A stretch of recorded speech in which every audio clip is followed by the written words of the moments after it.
Love chapter, 1 Corinthians, verse 13. Di ba nakatingin pa? Parang, ano yung love chapter? Siguro, hindi nyo pa binabasa yan. 1 Corinthians chapter 13. And we will read first verses 1 to 3. 1 Corinthians 13, 1 to 3. If I speak in the tongues of men and of angels, but have not love, I am a noisy and a resounding gong or a clanging cymbal. If I have the gift of prophecy and can fathom all mysteries and all knowledge, and if I have faith that can move mountains, but have not love, I am nothing. If I give all I possess to the poor and surrender my body to the flames, but have not love, I gain nothing. Napakalalim naman yata nito mga tatlong sentences na ito. Napakaraming bagay ang binanggit na sa tingin ng lahat ay napakahalaga pero wala palang kwenta kung walang pag-ibig. Meaningless without love. Ano yon? Una, speech or gift of tongues are meaningless. Kahit halimbawa yung conscious speech o yung tinatawag nilang gift of tongue or whatever it is, basta yung galing, husay magsalita, magbitaw ng salita, sabi kung walang pag-ibig, baliwala. Without love, words just exalt the speaker. Without love, words can just hurt the listener. Kaya kung minsan meron tayong sinasabing masakit sa isang tao, dapat masaktan siya, magalit siya, at nasaktan na nga. Pero hindi pa rin nagagalit at nagpasalamat pa kasi alam, sinabi natin out of love. Pero pag meron tayong mga sinasabi na walang motivation ang love, hindi tempered by love, they just hurt people. O tayo lamang yung natataas. Nagmumukha lang tayo magaling pero actually wala namang magaling na na-accomplish ang ating pagsasalita. Without love, words may be wise but empty. Kaya yung mga magagaling manurot ng mga kasalanan ng iba, magturo ng mga pagkakamali nila, kahit nga totoo yung sinasabi nila, walang power yung sinasabi, walang success, nire-reject, nagagalit pa yung pinagsasabihan because it is not being said out of love. Kaya titiyakin po natin na pag nagsasalita tayo sa tao, lalo pang at pinupuna natin ang kanyang mali, lalo pang at meron tayong gustong open and close quotation, itama sa kanyang buhay. Lalo pang at gusto natin magbigay ng ating mga puna, tiyakin natin na meron tayong pag-ibig dun sa tao. Na sinasabi natin yon dahil gusto natin siyang mapabuti. Hindi lang para siya pahiyain. Hindi lang para ipakitang tayo yung tama at siya yung mali. Para lang hindi ipakitang mataas tayo at siya yung mababa.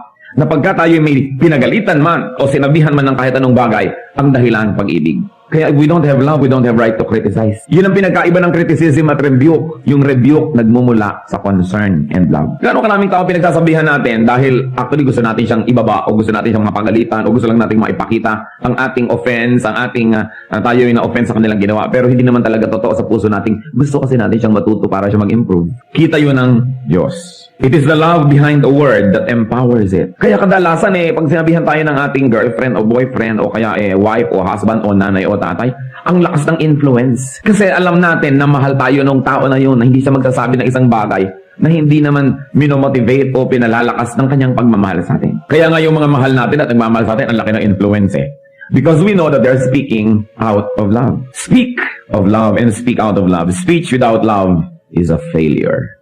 So isa po yan na failure na kailangan nating ma-recognize ngayon. Kasi pinag-uusapan natin, success, failure, and love. Anong kinalaman ng love sa dalawa? Another failure. Diyan sa binasa po natin, 1 Corinthians 13, 1-3. Prophecy is meaningless. Prophecy may be defined as teaching o galing na magturo. Or, katulad nung inire-reveal mo yung mga kalooban ng Diyos para sa iba. Katulad nung sinasabi natin, ay, prophecy yata yan.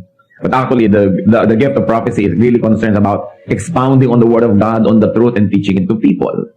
Yung galing mo na magsalita to apportion an idea and distribute it to people. What is teaching for without love? Kung wala kang pag-ibig, turo ka ng turo, ang galing-galing mo magturo, ano mangyayari? Tingnan niyo po yung mga nagturo ng marami mga isms. Yung ang gagaling mag-orate tungkol halimbawa sa mga naging communism or socialism sa Russia, Cambodia, kung saan-saan. Ano nangyari? Noong mga tao yung naniwala sa kanilang mga magagandang salita, sa kanilang magagandang pagtuturo, ang dami nagdusa, nagkamatay-matay ang mga tao. Kasi yun namang galing hindi motivated by love, but probably even by hatred. Baligtad pa. Nagsasalita, nagtuturo at magaling, pero dahil gustong manira, hindi dahil bumuo. It is only to be self-serving, prophecy without love. Prophecy without love will only be self-righteous. Ang galing mo magturo, hindi ka naman nagmamahal sa yung tinuturuan, edi itataas mo lang yung sarili at ibababa sila at ipapakita mo kung gaano kakagaling at kung gaano sila kakulang. That's why prophecy is meaningless. Knowledge is meaningless. Marami kong notebook noong araw na nakikita sa kalabas. Knowledge is power. Ngayon yata yung mga notebook, puro mukha ng mga artista ang nakalagay, ewan ko. Pero dati yan yung mga kasabihan at kung ano-ano. Yung isa, knowledge is power. But the Bible tells us that knowledge is meaningless without love. It will only be self-exalting It will only be frustrating and painful. It will only be oppressive. Kung ang galing-galing mo, tapos wala kang pag-ibig, anong gagawin mo sa mga taong hindi magagaling? Mabibihag mo lang sila, mapapaikot, mamamanipulate. What's the point of knowledge kung hindi yan punong-puno ng pag-ibig? Nagagamitin ko para umimbento ng mga weapons to kill people. Nagagamitin ko para sirain yung environment. Gagamitin ko para lang payamanin ang sarili ko at the expense of others. That's why the Bible says, knowledge is meaningless without love. Prophecy without love is a failure. Knowledge without love is a failure. Kaya kung marami tayong mga kilalang taong matatalino o tayo na mismo yung tinitingnan natin na matalino, pero wala naman tayong pag-ibig, failure tayo. Kasi aanhin ang katalinuhan para sa yun. At isa pa pang napakahalagang bagay na tinitingala na bilang isang katangian, faith. Sinabi rin dyan, faith is meaningless. Why? Faith or religion without love is only going to be self-righteousness. Okay, I have faith, I have religion, pero wala naman akong love, so ano mangyayari? Self-righteous lang ako. Banal ako, ikaw hindi. Makadiyos ako, ikaw hindi. So I am better than you are. Use faith to love. Faith in God, faith in God's goodness and protection and provision. Ano pa daw po yung walang kwenta? Charity is meaningless without love. Once more, ano naman ang mapapala ko na ako'y bigay ng mga pagkain sa mahihirap na gusto ko lang palang mapuri. Gusto ko lang palang malagay sa dyaryo. O kaya, worse, tulong ako ng tulong, bigay ako ng bigay para tumanaw ka ng utang na loob at makontrol kita buong buhay. Kasi nasabi, love is meaningless and charity is meaningless. It will only be self-exalting, it will only be manipulative. Charity without love is a failure. So by now, nare-review na dapat natin kung kumusta ba yung ating speech, yung ating prophecy, yung ating knowledge, yung ating faith, yung ating charity. Then what else is meaningless? According to verses 1 to 3 of 1 Corinthians 13, sacrifice without love is meaningless. Sabi niya, if I surrender my body to the flames, kahit nasunugin ko pa ang aking sarili, magtiis, magsakripisyo, pero kung wala akong pag-ibig, bale wala rin yun. It will only be self-serving, so sacrifice for love, sacrifice to love. What then is love? Dahil without love, these are all meaningless things. Then we've got to go back and we've got to revisit the definition of the Bible, no? Not of the cards that you buy in the bookstores. What is the definition of love? Then we go on to read. 1 Corinthians 13, 4-7. Love is patient. Love is kind. It does not envy. It does not boast. It is not proud. It is not rude. It is not self-seeking. It is not easily angered. It keeps no record of wrongs. Love does not delight in evil, but rejoices with the truth. It always protects, always trusts, always hopes, always perseveres. So ngayon natin sukatin kung ano nga ba, meron nga ba tayong pag-ibig? O mga mag-asawa o may asawa, sukatin ngayon, mahal nyo ba talaga yung asawa nyo? Yung mga may anak, yung mga magulang, mahal nyo ba talagang anak nyo? Mga anak, mahal nyo ba talaga inyong mga magulang o mga kapatid?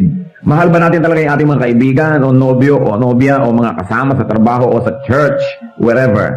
Kailangan sukatin natin yan.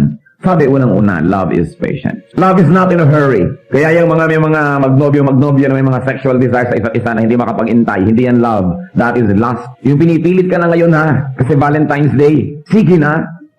Ngayon na, hindi makapag-intay mo. No, you are deceiving me. That is not love. Because love is patient. Naghihintay ng tamang oras, ng tamang lugar para sa lahat ng bagay. Love is patient. Ibig sabihin hindi siya impulsive. Hindi yung bugso ng damdamin ang nasusunod, kundi yung talino ng pag-iisip. Nang mga ginagawa niya, hindi idinidikta ng emosyon. Hindi nagmamadali. Na pag may ginawang mabuti ngayon, hindi nag-iintay na bukas may bunga na yan. Na, pambihira naman to, inabutan ko ng kape kahapon, ngayon hindi ba lang kamuti ng likod ko. Nag-aantay agad ng bunga, nag-aantay agad ng tubo. Love is patient. Maaring nagtatanim ng kabutihan pero hindi bukas-bukas bubungkalin na kung tumutubo o hindi. O meron bang napala, may ganansya o wala. Love waits for growth. Love waits for fruit. Patiently. Hindi nagmamadali. Respects others people's timings and cycles and processes. Hindi natin pinapaikot ang lahat ng tao sa ating timing. Kailangan ganito ka na, kailangan ganun ka na bukas. Merong mga babae, kung mag-demand sa mga asawa, kailangan after 2 years, sa Dasmariñas Village na tayo nakatira. Kailangan ganito, kailangan ganun, kailangan ganito. Love is patient. Baka naman ang mahal nyo inyong sarili. Mabuti pa, pinakasalan nyo na lang ang sarili nyo para magtagumpay ang inyong marriage. Respect others people. Patience is success. Patience succeeds. The patient person in the end will be the successful one. Yung impatient, yan ang talo. Yan ang bigla-biglang nagdadabog, bigla-biglang naiinis, bigla-biglang sumasabog, bigla-biglang nagsasalita ng hindi tama. Yan ang mga taong laging magsisisi. Buong buhay walang ginagawa kundi mag-repair ng mga damage sa ginagawa ng kanilang pagmamadali. Even God is patient with us. Tinuturuan tayo ng tama, bigyan tayo ng lahat ng blessing. Pag nagkakamali tayo, pinapatawad. Napapalo ka ko minsan, dapat lang. Pero, naghihintay ang Panginoon. What else is the definition of love? Patient ba kayo doon sa sinasabi niyong I love you? One measure. Second, love is kind. Love is kind. So, ano yun? Love is kind thoughts. Thoughts. Ano ba iniisip ko tungkol dito? Sa isip pa lang, mabuti na ako sa kanya. Kasi alam niyo kung bakit dapat tayong mabuti sa isip? Kasi kung ano yung iniisip, mamaya ginagawa na natin. Ang katawan natin ay alipin lang ng ating isip. Ang ginagawa ng ating katawan ay dahil lang iniisip ng ating isip. Kaya doon ang battleground. Kaya sabi sa Romans 12, be transformed by the renewing of your mind. At kung nahihirapan tayong intindihin yon sa Tagalog, ang ganda-ganda, maghunos dili. Magbagong loob. Doon sa loob dapat nangyayari. So love is kind thoughts. What thoughts do you think of your loved ones? Anong iniisip nyo? Yung mga magnobyo, pagka ikakasal, yung isa pag tayo, tatapakan yung isa para ma-dominate ko sa buong buhay. Una kong ilalabas yung pa ako sa simbahan para ako ang manalo. Thoughts pa lang evil na eh. Anong sa talaga nyo mangyayari sa inyong marriage? Nag-uumpisa pa lang, iniisip mo na agad manalo ka, matalo siya. Love is kind thoughts. Love is kind words. What kind of words do you use to people that you profess to love? And words not when you are in a good mood, but when in bad. Siyempre, kung good mood ka, maganda yung words na lalabas eh. Pero paano kung galit ka na? Ipapaalala mo na hinango lang kita sa putik. Naging tao ka lang sa akin. Tinulungan lang kita. Maraming mag-asawa, ganyan mag-usap. Loving, sweetheart, darling. Mamaya-maya nagsusumbatan. But love is kind words. What kind of words? Maraming mag-asawa, ang galing-galing magpintasan, to cut each other up and to wound each other's hearts. Kaya naghihiwalay eh. Kind thoughts, kind words. Love is gentleness. Na yung soft part or soft spot ng yung mahal sa buhay, kay asawa, kay nanay, kay anak, hindi mo yun sinasaling. Parang alam mo na, may sugat yung tao, bagong opera, doon mo pa kakalabitin, doon mo pa susundutin ang daliri mong marumi. Di ba? Masadista ka na nun. Pero may mga tao, pag alam nila yung weakness mo, pag galit sila sa'yo, yun ang kanilang i-attack, yung weakness mo. Evil yun, hindi yun love. Halimbawa, ayaw na ayaw mong nababanggit ang tungkol sa whatever, any weakness, yun ang ilalabas niya pag naglalabanan na kayo. That is not gentleness. So love is gentleness. Love is kind attention. Attention. What kind of attention? It's kind attention that we give to each other. And you know what? Kindness, like patience, succeeds. Ang pinaka-effective deeds are deeds of kindness. Kayo, anong naaalala niyo yung pinaka-magagandang memories about people? Hindi ba yung deeds of kindness nila sa inyo? Yung kanilang pagpaparaya, pagbibigay, pagtitiis? Hindi ba yon? At kung gano'n ang naaalala natin tungkol sa isang tao, hindi ba wala tayong gagawin kundi mabuti para sa kanya? Hindi ba susuklian natin ang kabutihan? Kaya ang taong mapagbigay, yung taong mabuti, yun ang talaga nagtatagumpay. Sa biglang tingin, mukha siyang talo, mukha siyang kawawa. But in the end, siya talaga yung nagtatagumpay. If you are kind, if you are patient, it looks like you lost the battle. But obviously, in the end, you will win the war. What else? Love does not envy. Love celebrates other people's triumphs and victories, possessions and all. Pero hindi, there's a lot of envy, even among couples. Pagka lumalaki na yung kita ng isa, kung pareho nagtatrabaho, nagkakaingitan na. Pagka yung magkakapatid, nagkakaingitan, sa halip na matuwa ako dahil yung ate ko valedictorian at ako may bulok-totorian, galit ako. Hindi ako ate ng graduation.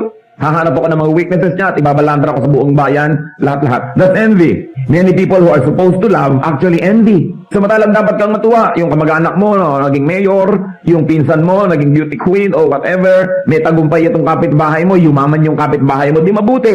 Kung hindi ka man lang niya mabigyan, at least hindi ka na niya hihingan. Hindi mabuti. Pero the evil nature of people, actually nalulungkot pag may nagtatagumpay. But love does not envy. Tingnan ninyo ang reviewin ng relationship with the people that you are supposed to love. Baka nagkakaingitan, nagko-competition. Yung mga professional competition ng mga magkakapatid, magpipinsan, mga mag-asawa, it's out of place. Love does not envy. Ano ba po ang sabi dyan? Love does not boast. Ano po ba yung pagyayabang? Boasting may consist of obvious self-exaltation. Pagtataas sa sarili o pagbababa sa iba. Pare-parehong boasting yun. Yung, bakit? Kung akong gagawa niyan, ganitong gagawin ko, ibig sabihin, mas magaling ako sa'yo, mali ka, tama ako. Kami nga sa amin, ganito kami. Iimbikitin ka pa. Namimiserablehan ka na nga sa buhay mo, ipapakita pa niya kung gaano kaganda yung buhay niya. So, actually, boasting yun. Ang goal ng mga nagyayabang, pababain ka at pataasin ang kanilang sarili. At alam niyo kung bakit? Kasi sa kalooban ng puso niya, mababa ang pagtingin niya sa kanyang sarili. Ang mayayabang, ang totoo noon, napakababa ng pagtingin sa sarili. Kaya laging gumagawa ng isang bagay, nagsasalita ng isang salita, na para itaas ang sarili at ibaba ang iba dahil sa loob nila, sila ay mababa. Kasi kung sa kaloob-looban mo, alam mo na mataas ka eh. Hindi dahil sa yabang, kundi alam mo naman yung facts. Na talagang mahusay ka naman o maganda ka naman talaga. Hindi mo naman kailangan laging sabihin kasi obvious yun eh. Kaya yung mga mayayabang, insecure lang yan. Empty can strikes loud. Di po ba?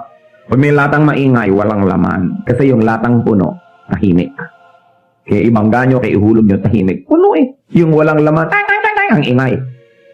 So madaling malaman, walang laman naman ito. Ano ba yan? May panalangin nga siya. Ang ingay naman ito.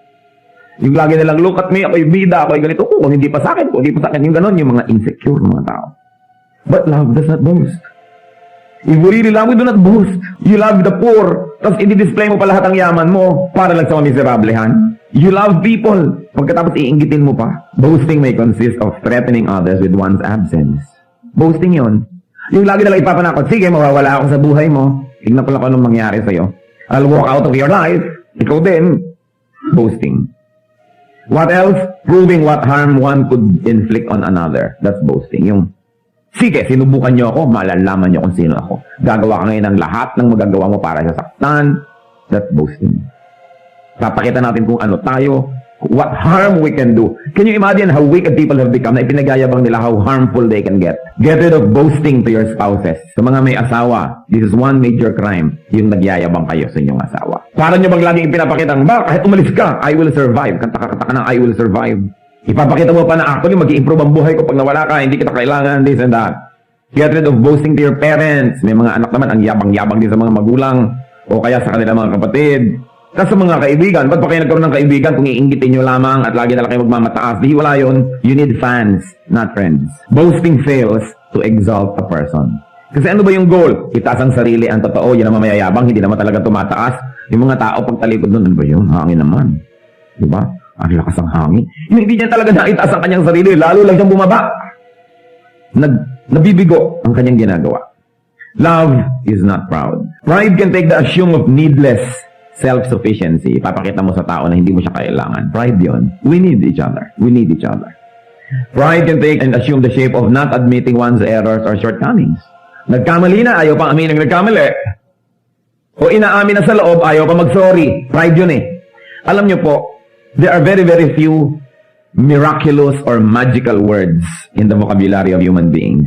At kung gusto nyo maging miracle worker o magician, dapat madali nating nailalabas itong mga magical words.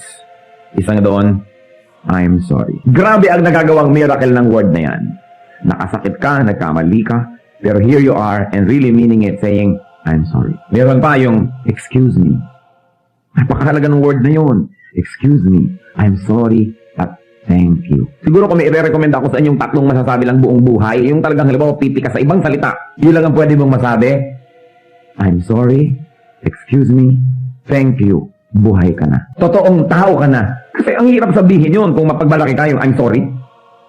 Tatay nagsosorry sa anak, unheard of in this country. So sorry na nga, pero sige na, understood na yon. Pero totoo kang macho, dapat matapang ka na magsabing, I'm sorry. Kasi mga duwag hindi nila kayang sabihin yun eh. Akala nila bumababa yung pagkatao nila o pagkalalaki pag I'm sorry. Pero yung sugat na nagawa ng ating mga pagkakamali, parang magic na gumagaling pag nagsasorry tayo. And we really mean it. Yung excuse me, yung bubusina ka naman, ang dami-dami mong madadaanan eh. Nasakasara silang lahat. Tsaka, thank you. Thank you. Ginagawa tayo ng mabuti. Salamat. Thank you. It's important. Because love is not proud. Love is admitting errors. Pride is not admitting errors and shortcomings. Pride is hypersensitivity. Alam niyo pa yung mga sobrang manipis, sobrang maramdamin, sobrang matampuhin. Actually, proud yun. Yung pagtatampo, pride yan eh. Bakit? Dapat importante ang treatment mo sa akin, hindi mo ako binigyan ng important treatment, kaya ako nagtatampo. Dapat sana binati mo ako agad, binati mo yung iba agad. Pangatlo pa lang ako. Nagtatampo. Dapat sana mas malaki yung parte ko. Dapat akin yung pisngi ng mangga, tapos butong binigay sa akin. Magtatampo. Yung mga tampurista, ang totoo, yan ay mga very proud people. They think that the world owes them courtesy and kindness and goodness all the time. And when the world fails, nagtatampo sila. Kaya napakalaking kasalanan yan eh. Yung sobrang pagtataas sa sarili, ngayon, pag ang mga tao hindi nag-cooperate sa pagtataas mo sa iyong sarili, galit ka, nagtatampo ka. Ano pa? Pride can take the shape of self-importance. Pompousness. Yung gusto mong lagi kang bida, lagi kang nire-recognize, lagi ka nalang kinikilala. And of course, pride is seeking captives. Ang tingin mo lang sa mga tao, puro bihag. Kaya ko yan, controlled ko to, controlled ko yun. That's pride. Pride fails to give victory. Sa lahat ng ginagawa ng pride na para magmukha siyang victorious, mukhang siya ang bida, lalo siyang bumababa. Kasi wala naman talagang taong nai-inlove sa mga proud people at wala naman talagang taong humahanga sa proud people. Kaya kailangan na tayo po ay totally lost para maging proud eh. And we've got to be ignorant to be proud. Kasi pride is related to attaching self-importance. Pero kung totoong bukas ang ating isip at matalino tayo, alam naman natin hindi tayo importante. Alam naman natin hindi tayo magaling. Alam naman natin na lahat siguro ng mga pinupuri ng mga tao tungkol sa atin ay hindi totoo. Dahil sino nga ba tayo? Yung taong makatotohanan, bukas ang isip at kilala ang kanyang sarili, yan ang humble. Kasi alam niya, ganun lang yun. Kaya yung mga tinatawag po natin ng mga nagtagumpay, halimbawa nagtagumpay sa negosyo, therefore yumaman, nagtagumpay sa career, therefore sumikat, naging makapangyarihan. Kahit sa career, dahil may nagbigay, may tumulong, may nagbukas ng pinto para sa iyo. Kaya yung taong mga mayayabang ay mga ligaw, hindi nila alam kung sino sila. Because nobody can be great by himself. Bakit kung katalinuhan nagbibigay ng tagumpay, bakit ang dami mga matalino ay wala namang nangyari? Di po ba? At marami naman mga taong hindi matalino, wow, bakit ang yaman niya? Bakit? Kasi may mga tumulong, may mga nangyari. Pride fails to give genuine victory. Then, ano pa ba ang mga definition? Love is not rude. There can be so much rudeness among people. Especially sa mag-asawa. Napakarami ko nang nakitang rudeness ng husband to wife and wife to husband. Pambihira, kung meron kayong dapat igalang, pitaganan, at gawa ng lahat ng nice and best things in life, dapat asawa nyo. Kasi yan ang kasama nyo sa buhay. Yan ang karamay nyo. Kung nahulog kayo sa hagdan, yan ang dadampot sa inyo. Kung na-paralyze kayo, yan ang magbubuhat sa inyo o magtutulak na inyong wheelchair. Diba? Yan ang karamay-damay mo. Yan naman kung meron kayong asawa. Pero ang dami-daming mga kagaspangan ng husband to wife and wife to husband. Kasi siguro taken for granted na kahit na bastusin kita, nandiyan ka rin naman, wala ka ng choice. Kaya wala nang courtesy. Wala nang mga thank you, wala nang mga sorry, bahala ka, automatic ka na lang nandiyan ka kahit anong mangyari. At alam nyo, hindi automatic. Kaya marami naghihiwalay. Love is manual, it's not automatic. Hindi pwedeng umandar automatic ang love. Namamatayan. Kaya marami, 3 taon pa lang, pastor, wala na akong pag-ibig sa aking asawa. Hindi nyo kasi tinrabaho. Hindi nyo ginawa ng paraan. Kasi ang pag-ibig, nire-renew yan everyday, tinatrabaho yan. Kung hindi, nawawala. So, there can be so much rudeness between parents and children. Alam nyo, ang daming rudeness ng mga parents sa children. Kung mabata ka, pakain kita, pakaral kita, hindi na sila nagiging courteous. Hindi nagagalang ng privacy ng anak. Yung parang anak lang kita. Di ba dapat mga magulang ang kauna-unahan magpakita ng kagandahang asal? Marami rin mga anak, very rude to their parents. Naku, polite na polite sa mga teachers sa school, polite na polite kung kani-kaninong tita, tito, pero mga magagaspang sa sarili mga magulang. Tinatalikuran ng magulang, binadabugan, binabagsakan ng pinto, ng telepono, kung pwede sigurong banlian na kumukulong tubig yung magulang, babanlian, plantsahin, ipitin ng electric fan. Dami.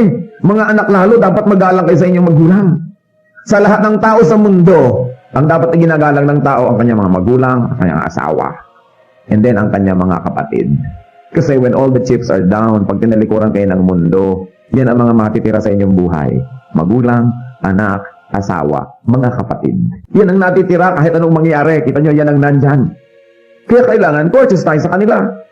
Ang courteous mo sa stranger, ang courteous mo sa waiter, pag naglagay ng kutsara, thank you. Ang etiquette mo talaga by the book. Pagkatapos yung mga tao na pag naghihingaluk at tumirik ang iyong mata, nandyan, hindi tayo courteous. Napaka-importante. We give all courtesies to strangers in public places, sa mga kotilyon, sa mga dinner at mga parties. Pero yung mga tao talagang permanent fixtures of our lives, dapat polite tayo sa kanila. Alam niyo yung politeness sa mga anak sa magulang? Sa Arabia, sa Arab world, hindi pwedeng ipakita ng anak ang kanyang talampakan sa kanyang magulang. That's rudeness. Hindi pwedeng nakatapat yung magulang mo, itataas mo yung paa mo na gano'n, na nakaharap yung paa mo sa kanya. Rudeness. Iniingatan yung ganong klaseng mga bagay. May mga anak na hindi tumatalikod sa magulang. Yung pagka umaalis ay medyo patras ng konti, hindi bigla-biglang tinatalikuran. Courtesy. Ang daming nakita ko na. mga kolehiyala, mga college boys, ang polite to strangers, pero ang rude sa kanilang mga brothers and sisters. Kung meron nga kayong dapat na pakitaan ng pinakamabuting ugali, yung kapatid nyo eh. Kasi unang-una, kapatid nyo yun. Second, tinalikuran na kayo ng buong mundo, yan ang magtsatsaga sa inyo, yung mga kapatid nyo, mga kamag-anak, and our friends. Alam nyo kung minsan sasabihin ng iba, alam mo, mas close pa ako sa pinsan ko kaysa sa kapatid ko. Eh kasi siguro mas polite kayo sa pinsan nyo kaysa sa kapatid nyo. Yung iba sasabihin, close pa ako sa friend ko kaysa sa sarili kong kapatid. Eh siguro yung friend mo, nagsishare pa kayo ng lollipop, kung ano-ano pang mga sweetness ang ginagawa nyo to each other, nagpapautangan kayo, nagpapahiraman, pag yung kapatid mo, sungit-sungit mo, hindi makapasok sa kwarto mo, paano ka nga magiging close doon? Hindi naman siguro mahirap yung arithmetic niyan para masolve niya yung formula. Courtesy. Because we have a tendency to be rude to people who are very close to us. Baligtad. Yung mga close sa atin, doon nga tayo dapat pinakamapino at pinakamaayos kasi close sa atin yan. Maraming mga husband and wives lalo na very rude to each other. Walang paggalang. Mabuti pa nung nagliligawan, pero nung mag-asawa na iba na. Rudeness can take the form of words. Anong mga klaseng salita ang binibitawan? Kung ba naman at is na tayo sa kanya, hindi na tayo magkokorte ng magandang salita kahit ano na lang. Rudeness can take the form of gestures. Gestures. Marami ko nakikita mag-asawa. Medyo nagyayabang-yabang siguro ng konti yung lalaki, yung babae. Naku, ang kilay nandun sa kisame. Nakaganyan. Sa harap ng mga tao, hinihiya yung sariling asawa. Anong ine-expect nyo na magiging relasyon nyo kung ganun kayo? Dapat nga, pagka medyo nagyayabang ng konti kasama, ikaw rin yung parang tadhanga na nagnining-ninang yung mata sa pagtitig sa kanya. Siguro, titibay ang inyong pagmamahalan. Pero, ayan na naman niya. Okay. Kaya kayo nagdi-disagree, not in public. You do not erode, diba? The authority and dignity of your spouse in front of other people. Diba? Gestures. Manners. Disposition. Ang dami-daming babae, paghaharap sa ibang lalaki sa labas ng bahay, ang ganda-ganda. Pag nakaharap sa sariling asawa sa loob ng bahay, hindi mo malaman kung multo o ano.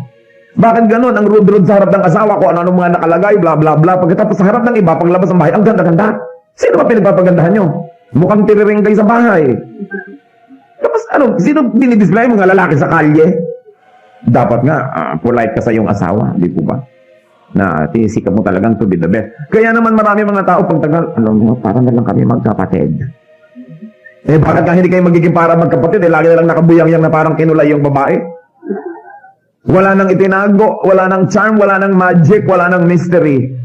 Kaya sila laki naghahanap ng ibang mystery at magic. Although of course, hindi naman justifiable yun kahit mukhang kinulay ang asawa nyo, laging nakabuyang-yang dyan. Pero yung ganoon, kasi nawawala yung yung niceness, yung politeness to each other. Napaka-exciting naman siguro kung si Mrs. ito magbibisi at likod pa ng konti. Eh, hindi na tuloy sinisilip dahil lagi nang nakatiwangwang. Wala na yung fun. Rudeness, ganun din yun. Dahil tinitake for granted mo na lang eh. And that should not be done. Minsan, of course, rudeness can take the forms of cutting each other up. Nagsasalita, pinuputol mo, hindi na siya makatapos. Tinatapos mo yung sentence siya para sa kanya. Rudeness yun. Arriving and living in awkward moments. Katulad lang kahit alam mo may mga program, huwag naman kayong tatayo sa gitna ng anything. May kumakanta, may tumutula, may nagsasalita. Huwag sa gitna.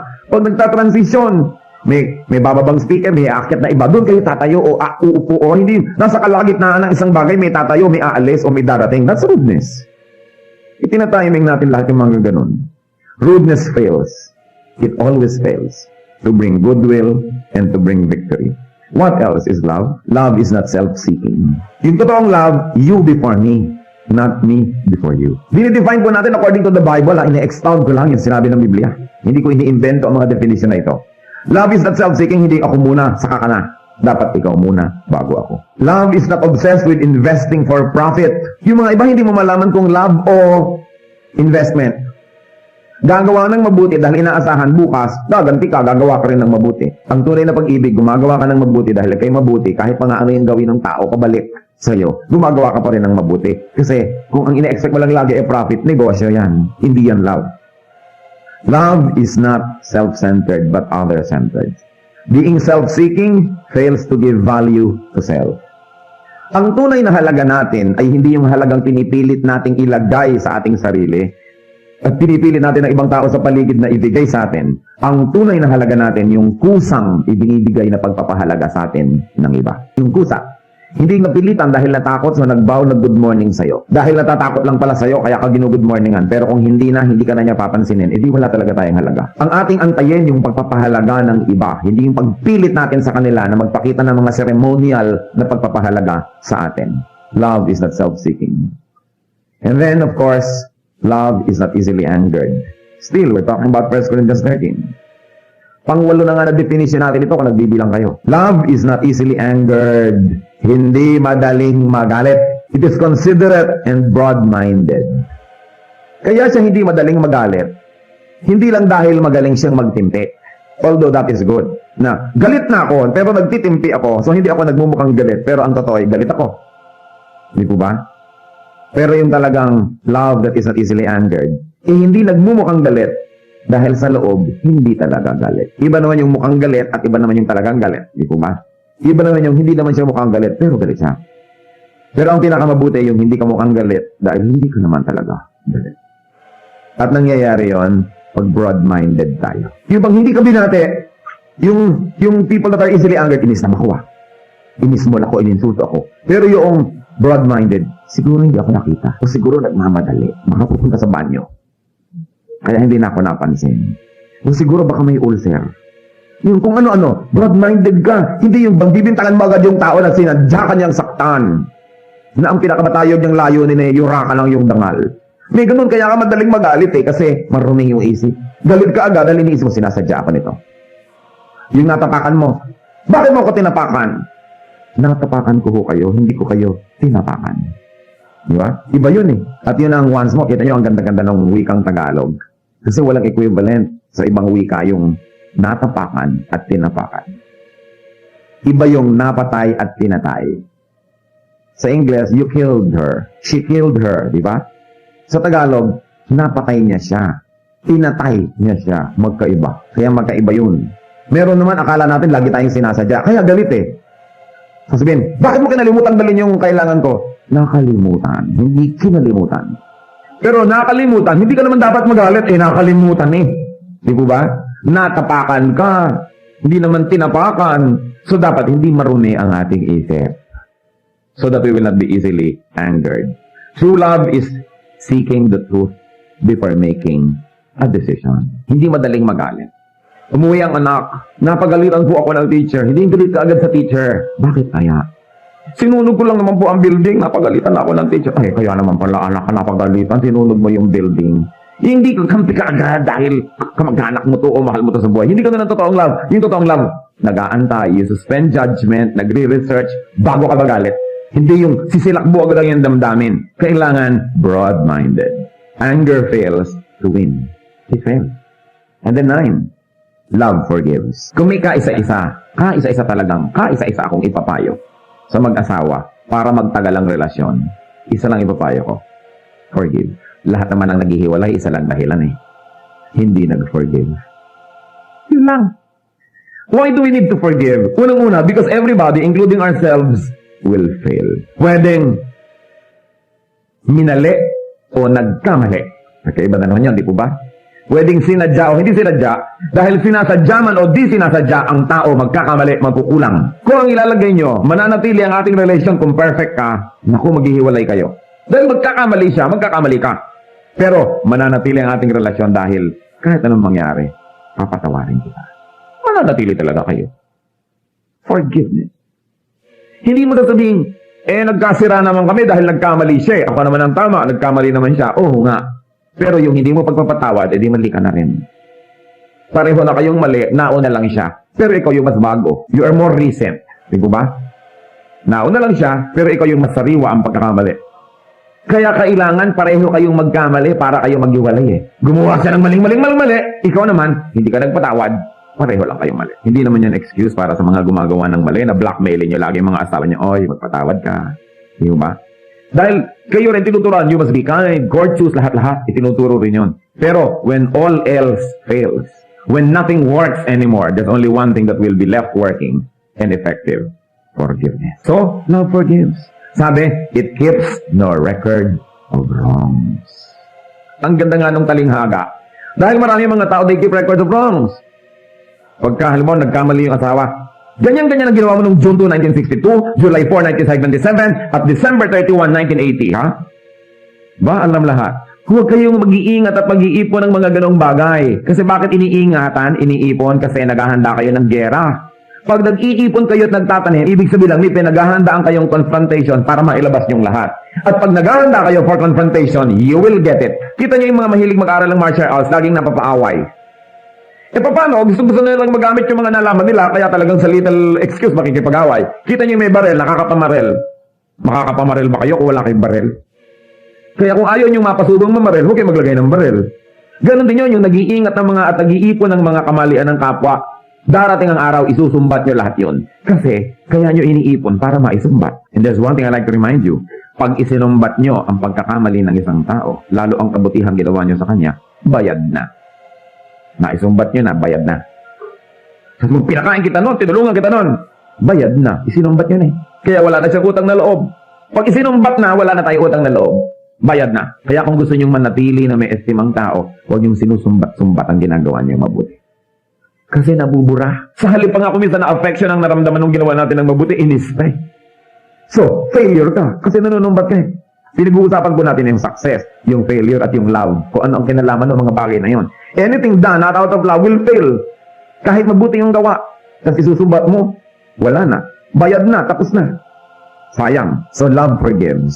And of course, tries to forget. Love keeps no records of wrongs. Meron pang ang romantic definition of forgiving. Forgiving is not only giving your blessing for a person, to a person. Forgiving is not only forgetting, but forgiving is a renewal of a willingness to be hurt again. Romantic, no? Pero kung talagang you keep no record of wrongs, ganun yun. Yung parang, I forgive you, pwede mo uli akong saktan. Pero, pangatlong beses na yan, patatawarin kita ngayon. Pero pag ika-apat, ha, makikita mo. Hindi sa totoong forgiveness. Kasi ang Diyos din eh, pag humingi tayo ng forgiveness, hindi naman sinasabi sa inyo, pang-5 beses ka nang nagsinungaling sa iyong buhay. Wow naman, 5 beses pala, ano kayo santa? Pero pang-5 na yan, pag naka-6, hindi na kita papatawarin. Eh di ganoon din ang trato sa atin ng Diyos. Eh ang sinabi pa naman ng Panginoon, if you do not forgive men their trespasses, neither will your heavenly Father forgive you your trespasses. Kung di ka nagpapatawad sa iba, hindi ka papatawarin ng Diyos. Ang panukat mo sa iba, yun din ang panukat sa'yo ng Diyos. So kung kuripot ang pagpapatawad mo sa iba, kuripot din ang Diyos sa pagpapatawad sa'yo. Pero kung pirmi ka nagbo-blow out ng pagpapatawad sa iba, ganun din ang Diyos. Maluwag ka sa iba, maluwag sa'yo ang Diyos. Mahigpit ka sa iba, mahigpit sa'yo ang Diyos. The measure you give is the measure you get. So don't burn the bridge over which you too must pass. Sa galit mo sa mga kaaway, para huwag silang makatawid ng ilog, sinunog mo na yung tulay, eh ikaw din itatawid. Paano ka? Don't destroy forgiveness in terms of other people's errors because you will also destroy it for yourself. Kaya mahalaga. Love forgives. Number 10, love does not delight in evil. Love does not delight in wrong done with loved ones and does not delight in wrongs done by loved ones. Ang love objective, hindi siya nagpapabaya na yung object of love niya dahil lang mahal niya, gumagawa ng mali, tinotolerate niya. Napakasama ng rapist na yan, evil siya, blah blah blah. Biglang sabi, kapatid mo yun, baka naman nagkamali lang. Dahil kapatid mo eh. Alam niya naman tayo mga Pilipino. Pagka may ginawa ang tao, hindi ko ano yung ginawa, kundi sino ang gumawa. Pagka kamag-anak ko, nakukuha lang yan, siguro baka nagdilim lang ang isip. Maliwanag na ngayon, no? Pero pag iba, masama siya ay halimaw. Pagka kamag-anak natin, mal-adjusted lang kasi. Alam niyo naman, pag anak ng iba, bobo. Pagka anak natin, slow learner. Ba, ano kayang pinagkaiba nun, di ba? Pagbalat ng iba, galis. Pagbalat ng anak ko, allergy. Ba? Grabe naman. Ganon ang mga tao. Napaka-biased. Pag anak ng iba, baluga. Negra. Pag anak ko, exotic. Bias kasi tayo. Kailangan iniisip natin, ano ba talaga ang takbo ng utak ko? Bakit ganon? Napaka-bias natin. Pero sabi, love does not delight in evil. Wrong is wrong. Kahit sino ang gumawa. Yan ang tunay na love. At alam niyo pa kung anong definition ng tunay na love? You don't do something wrong together. Kaya yung mga magkerida, tapos I love you. Hindi yung totoo. Kasi gumagawa kayo ng mali. Sinisira nyo ang kaluluwa ng isa't isa. Ano yung love doon? Yung mga mag-nob yung hindi pa kasal ay nagse-sex and everything because I love you nang I love you. Hindi yun totoo. Because you are destroying each other. Because love does not rejoice at wrong. Kaya yung mga lalaking pinipilit yung babae, halika na, sumama ka na sa akin. Dahil mahal na mahal kita. Mahal mo pala ako, di gawin natin ang tama. Yung mga nobyang pilit ng pilit sa mga lalaki, sige na, halika na. Sasabihin mo dapat lalaki, igalang mo ang aking puri. Kung talagang mahal mo ako. Dahil yung talagang pagmamahal does not rejoice at home. So nakita niyo na paano natin tinatrato yung mga mahal natin sa buhay pagka sila gumagawa ng mali, cute. Pagka iba, wrong. Dapat malinaw yung ating standard. Love places truth and righteousness above emotion, above affection. Ang mga magulang, number 1 guilty dyan. Pag anak na nilang gumagawa ng mali, anak ko talaga namang nagniningning ang mata nila sa paghanga. Smart talaga ang anak ko. Sinasaksak na pala yung katulong talagang anak ko. Marunong ng self-defense. Pagka anak ng may anak ang malakas kumain, patay gutom. Pag anak niya, may gana. Biases. Kaya kailangan iniisip po natin, ano nga ba talaga ang aking klaseng love? Of course, another definition, love rejoices with the truth. The truth may hurt, the truth may temporarily be disadvantageous, but love rejoices with the truth. Another definition, love always protects. Therefore, yung kabaligtaran, love does not assault. You protect. May asawa ka, pinoprotect mo. Pinipintasan na ng kung sino-sino, kaya ng nanay mo, ng iyong mga kapatid. Asawa mo yun, protect mo yun. Hindi sa harap ng ibang tao, ikaw pa yung nanghihiya, ikaw pa yung nanlalait. Baligtad, imbes maging protective, ikaw pa yung susugod. That's wrong. It's not love. Love protects. Love always trusts. Nagtitiwala. Hindi lagi nalang kumaandar ang mga James Bond mind. Lagi nalang nagdududa. Lalo yung mga selosa. Alam nyo, impyernong magkaroon ng asawang selosa o seloso. And I know of so many cases na hindi kayo maniniwala na ginagawa ng mga nagseselos na asawa. Meron na lang kulang paggabi, bakura ng barbed wire yung higaan ng asawa niya dahil baka lapitan ng katulong. Oh my goodness.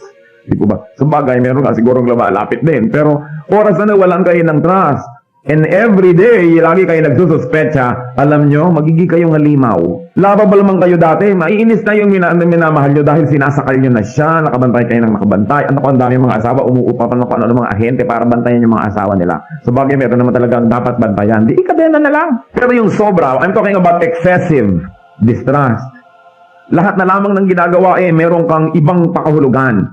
Hindi na yun lang. Sobrang possessiveness. So there should be trust. Although, of course, people kasi sometimes sinira na nila yung tiwala nyo, kaya dala na kayo, di po ba? Pero ano gagawin nyo? Buong buhay kayo magiging paranoid o gusto nyo bigyan ng sarili nyo at yung mahal na sa buhay ng another chance para magkaroon uli ng isang panibagong pag-uumpisa. Napaka-importante nun. At yun naman siyempre, binibigyan ng chance, don't abuse it. Uulitin nyo lang pala yung dating mga pandaraya and everything. Love, trust.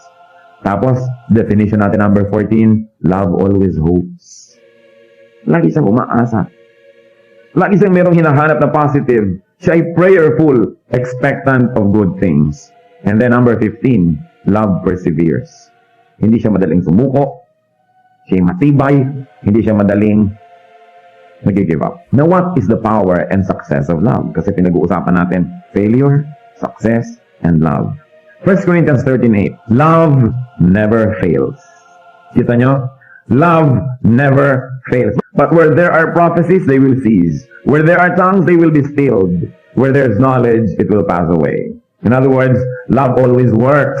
Love always succeeds. Whether or not it doesn't seem so. Any act done in love succeeds. Any word said in love succeeds. Yan ang tunay na magtatagumpay.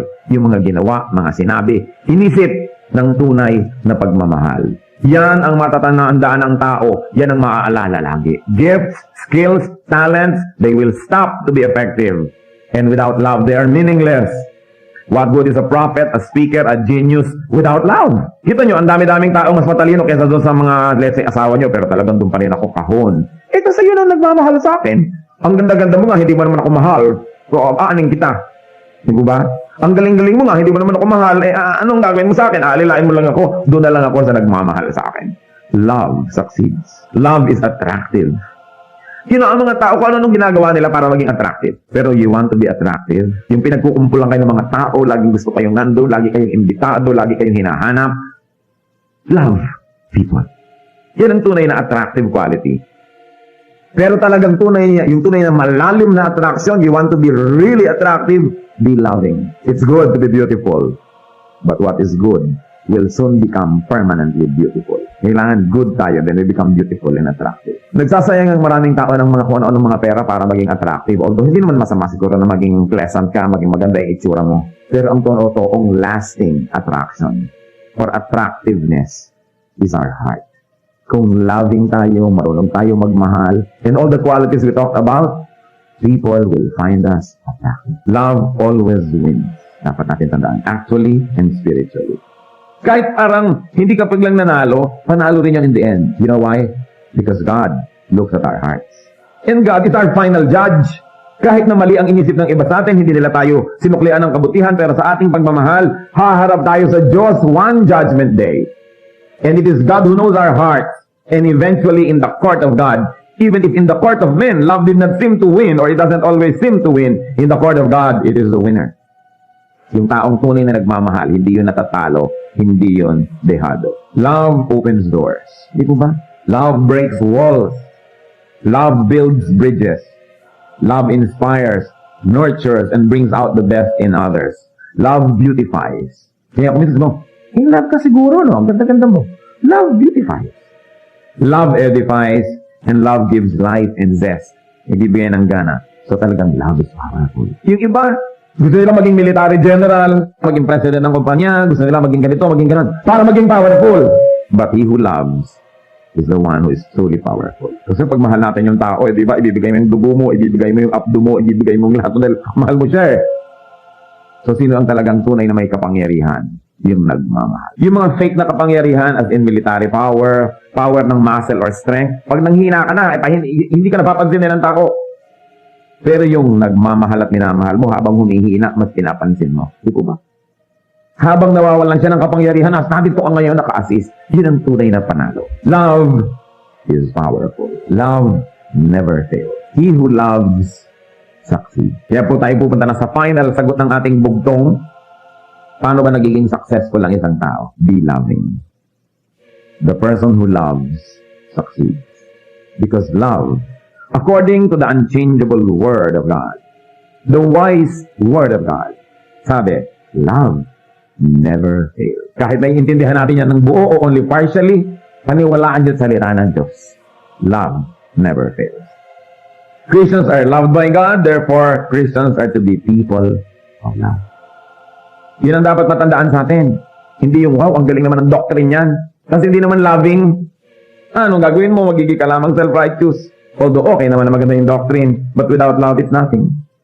Kung may matatandaan po ang tao sa atin, pinakamaganda, tayo ay marunong magmahal. Hindi lang matalino yan, maganda yan, galing yan.